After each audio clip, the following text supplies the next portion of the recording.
കരിമണൽ മാസപ്പടി കേസിൽ മുൻ മുഖ്യമന്ത്രിയും നിലവിലെ പ്രതിപക്ഷ നേതാവുമായ പിണറായി വിജയന്റെ മകൾ വീണ വിജയനെ എൻഫോഴ്സ്മെന്റ് ഡയറക്ടറേറ്റ് 8 മണിക്കൂറിലധികമാണ് ഇന്നലെ ചോദ്യം ചെയ്തത്.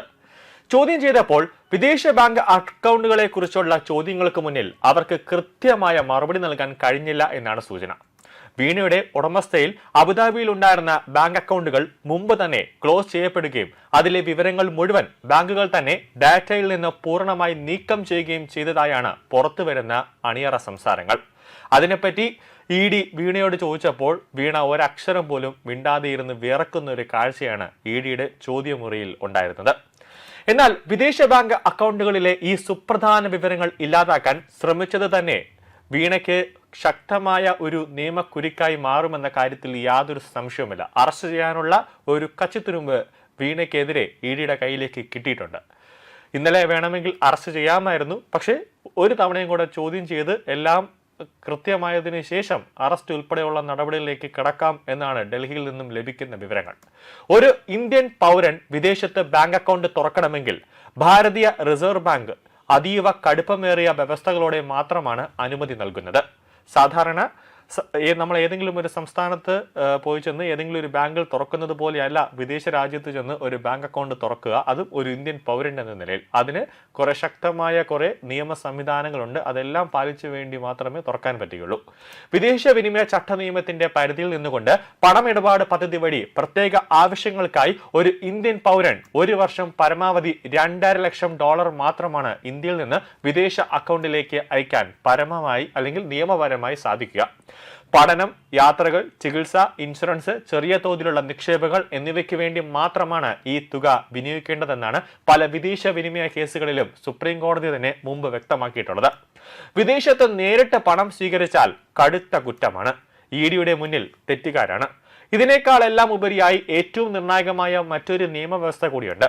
ഇത്തരത്തിൽ ഇന്ത്യൻ പൗരന്മാർ വിദേശത്ത് തുറക്കുന്ന അക്കൗണ്ടുകളിലേക്ക് യാതൊരു കാരണവശാലും വിദേശത്ത് നിന്നോ ഇന്ത്യയിലെ മറ്റ് സ്രോതസ്സുകളിൽ നിന്നോ നേരിട്ട് ബിസിനസ് ആവശ്യങ്ങൾക്കെന്ന പേരിൽ പണം സ്വീകരിക്കാൻ അനുമതിയില്ല.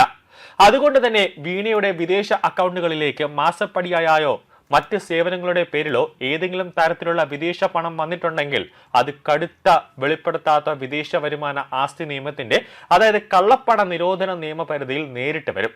ഇത്തരത്തിൽ പണം സ്വീകരിച്ചിട്ടുണ്ടെങ്കിൽ അതിന് കൃത്യമായ സ്രോതസ്സുകളിൽ നിന്നും നികുതി പിടിച്ച് അടക്കേണ്ടതുണ്ട്. മാത്രമല്ല, ഇന്ത്യയിൽ ആദായ നികുതി റിട്ടേൺ ഫയൽ ചെയ്യുമ്പോൾ ഈ വിദേശ വരുമാനത്തിന്റെ വിവരങ്ങൾ കൃത്യമായി ബോധിപ്പിക്കുകയും വേണം. അങ്ങനെ ചെയ്താൽ പോലും വിദേശ വിനിമയ ചട്ട നിയമപ്രകാരമുള്ള കേസിൽ നിന്ന് രക്ഷപ്പെടാൻ സാധിക്കില്ല. സ്വത്ത് ഉൾപ്പെടെയുള്ള കടുത്ത നടപടികളിലേക്ക്, അത് സ്വത്ത് ഉൾപ്പെടെ കണ്ടുകെട്ടുന്ന നടപടികളിലേക്ക് EDക്ക് അനായാസം കടക്കാൻ സാധിക്കും. വൻകിട കോർപ്പറേറ്റ് പുലികൾക്ക് പോലും പേടി സ്വപ്നമായ ഒന്നാണ് ഫമ നിയമം. കാരണം ഇത്തരം കേസുകളിൽ കള്ളപ്പണം വെളുപ്പിക്കൽ നിരോധന നിയമം മാത്രമല്ല, വിധ്വംസക പ്രവർത്തനങ്ങൾക്കായി പണം സ്വീകരിക്കുന്നതുമായി ബന്ധപ്പെട്ട കടുത്ത വകുപ്പുകൾ കൂടി ചുമത്താൻ കേന്ദ്ര ഏജൻസികൾക്ക് അധികാരമുണ്ട്.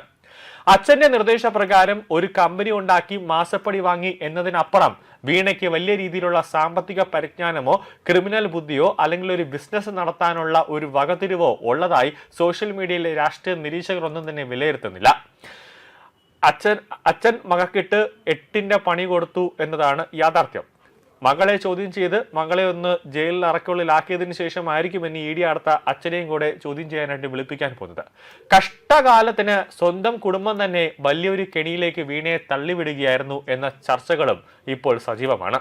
കേസിൽ കേന്ദ്ര ഏജൻസികൾ വിട്ടുവീഴ്ചയില്ലാത്ത കൃത്യമായ ഒരു അന്വേഷണവുമായി മുന്നോട്ട് പോയാൽ വരും ദിവസങ്ങളിൽ വീണയ്ക്ക് കേന്ദ്രത്തിലെ ഉന്നത ഭരണ നേതൃത്വത്തിന്റെ നേരിട്ടുള്ള ഇടപെടലുകൾ വഴി മാത്രമേ ഏതെങ്കിലും തരത്തിലുള്ള രക്ഷ ലഭിക്കാൻ സാധ്യതയുള്ളൂ എന്നാണ് രാഷ്ട്രീയ കേന്ദ്രങ്ങൾ നൽകുന്ന സൂചന.